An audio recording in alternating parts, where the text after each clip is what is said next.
Узбекистан и Таджикистан начинают разработку договора о купле-продаже Рагунской ГЭС. Досмотрите это видео до конца, и вы узнаете, что происходит. Это новые возможности или избавление от проблем. Подписывайтесь на наши обновления и точно будете в курсе всего самого актуального. Узбекистан и Таджикистан начинают разработку договора о купле-продаже электроэнергии с Рагунской ГЭС. Об этом подробно рассказал министр энергетики и водных ресурсов Таджикистана Валер Джума в рамках второго совещания министров энергетики государств-членов ШОС в Ташкенте. На сегодняшний день уже подписан меморандум о намерениях по развитию энергетических связей между энергосистемами Таджикистана и Узбекистана, где предусматривается экспорт вырабатываемой на Рагунской ГЭС электроэнергии в Узбекистан.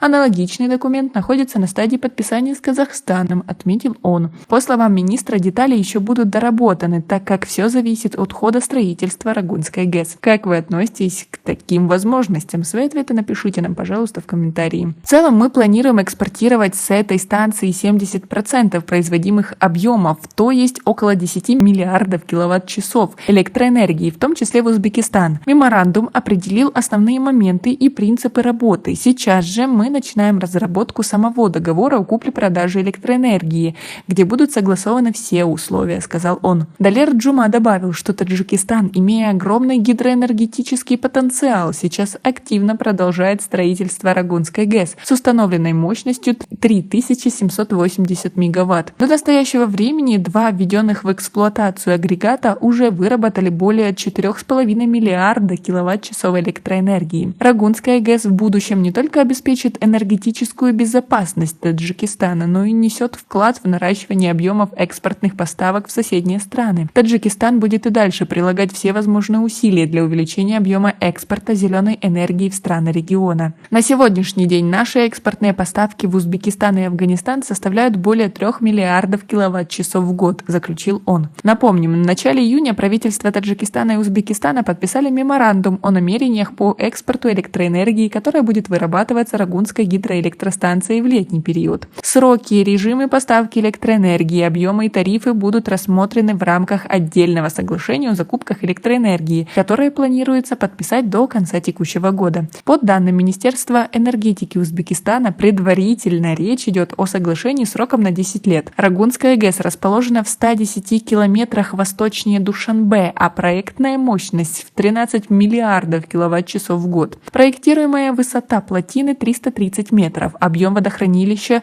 13,3 миллиарда кубометров. Годовая выработка электроэнергии при запуске первой очереди с двумя агрегатами при мощности в 400 мегаватт должна составить 4 миллиарда киловатт-часов электроэнергии. Отметим, что первый агрегат номер 6 Рагунской ГЭС был запущен в ноябре 2018 года. Второй агрегат ГЭС был введен в эксплуатацию в сентябре 2019 года. Как вы относитесь к тому, что наша Рагунская ГЭС достаточно медленно строится и развивается? Это все из-за того, что в Таджикистане не хватает на это денег. Как вам вся вот эта ситуация? Возможно, у вас есть какие-то прогнозы, свои ответы напишите нам, пожалуйста, в комментарии. И у нас пока на этом все. Оцените наши видео подпиской и лайком. До скорой встречи!